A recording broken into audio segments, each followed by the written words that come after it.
En esta presentación nos vamos a ocupar del estudio de la cláusula cuasi refleja. Bien, como siempre partimos de un ejemplo al principio y este ejemplo dice el gato se durmió. Ahí aparece otro se. Ya venimos viendo con el resto de los videos sobre las cláusulas que el se tiene la misma forma pero aparece con distintas funciones, ¿sí? A ver, y dice abajo SCR, signo de cuasi reflejo. Ya no dice ni objeto directo ni objeto indirecto. Quiere decir que esta es otra función. En el gato se durmió, yo tengo un sujeto que es el gato, cuyo núcleo es gato. Tengo durmió como verbo y ese se, ¿sí? Que es una forma que ya está apareciendo. Ahora vamos a ver cuáles son las características de la cláusula cuasi refleja que me permiten identificar ese se como un signo de cuasi reflejo. Hago una aclaración. En la teoría, quizá más moderna, en lugar de utilizar la denominación de cuasi refleja, se utiliza voz media, ¿sí? O tipo de predicado en el sentido no de cuasi reflejo, sino de medio, o sea que es lo mismo, o tiene las mayores similitudes. Bien, cuando hablamos de cláusula cuasi refleja nos referimos a verbos que muestran acciones que son mecánicas, que son no deliberadas o no voluntarias. También hablamos de cambios de estado, ¿sí? Verbos que indican cambio de estado físico o cambio de estado emocional. Lo que sucede en estos casos es que el sujeto le ocurre, ¿sí? Lo denotado por el verbo, pero no hay una causa conocida. A veces incluso son acciones inherentes a la naturaleza del mismo sujeto. Hay verbos específicos que se construyen, ¿sí? Con un pronombre reflexivo, que es un pronombre cuasi reflejo, como los verbos pronominales, arrepentirse, adueñarse, o que adoptan matices de verbos pronominales como irse, dormirse.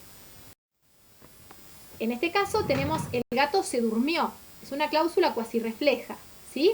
¿Por qué? Porque dormir es un verbo que es una acción casi involuntaria, digamos, donde no hay demasiada intervención del sujeto. Digo, no hay un sujeto que diga yo me duermo y se duerme, sino que pasa, ¿sí? Dormirse aparte es un verbo inherentemente pronominal.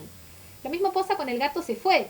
Bueno, se fue, también, tiene que ver con un cambio, ¿sí? Con un movimiento. Se cayó el vaso. Estas oraciones son muy típicas de un discurso en el que uno no se quiere hacer cargo. Vieron que a veces uno dice, uy, se cayó, y por ahí se me cayó a mí, pero yo digo, se cayó el vaso, se rompió el vidrio, se salió la página.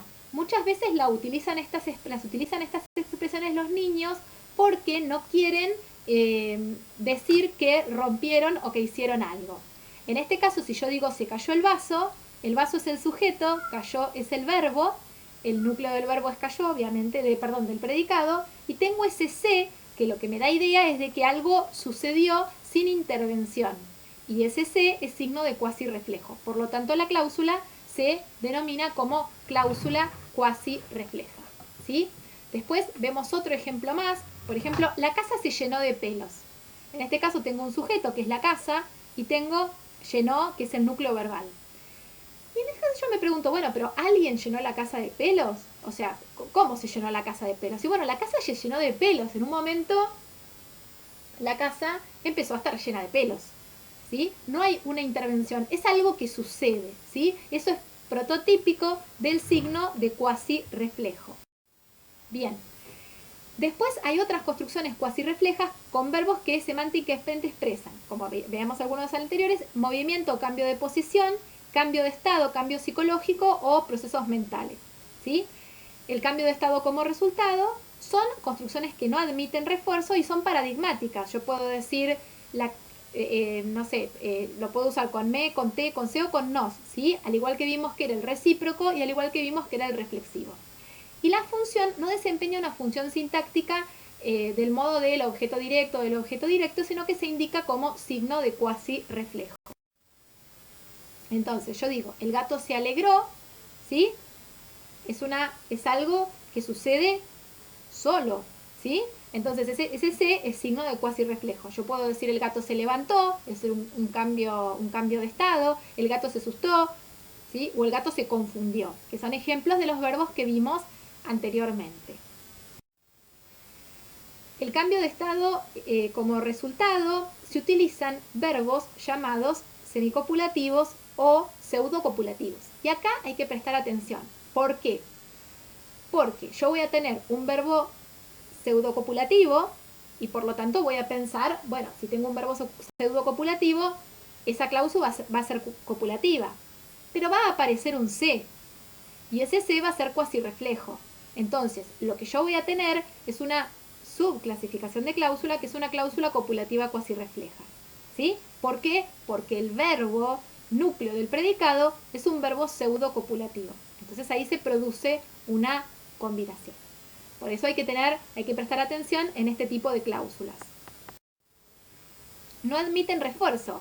¿Por qué no admiten refuerzo? Porque si son eventos que suceden naturalmente, casi involuntarios, no están ejercidos por el sujeto sobre el sujeto, como era el caso del reflexivo, por ejemplo, o del recíproco, que era una referencia cruzada. Acá es, el gato se durmió, pero no se durmió a sí mismo, no se durmió mutuamente, es decir, no requieren y no admiten ningún tipo de refuerzo. Este es otro de los mecanismos para, digamos, comprobar que ese C es cuasirreflejo.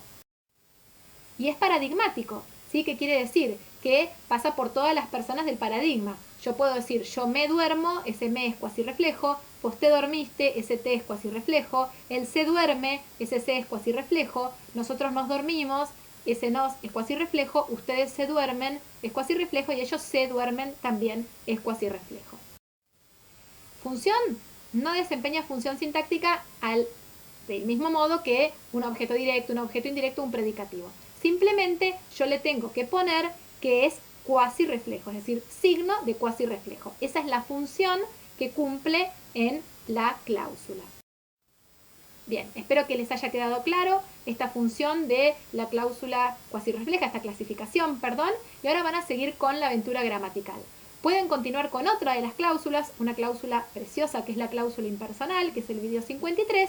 Si les quedó alguna duda con el C, pueden ir al video 55 y si les quedó alguna duda con los verbos pseudocopulativos que se vuelven a mencionar acá porque la cláusula cuasirrefleja, cuando aparece con un C, ¿sí?, formado por un verbo pseudocopulativo, va a tener una clasificación de cláusula copulativa, pueden ir al video 41 o al 49 respectivamente.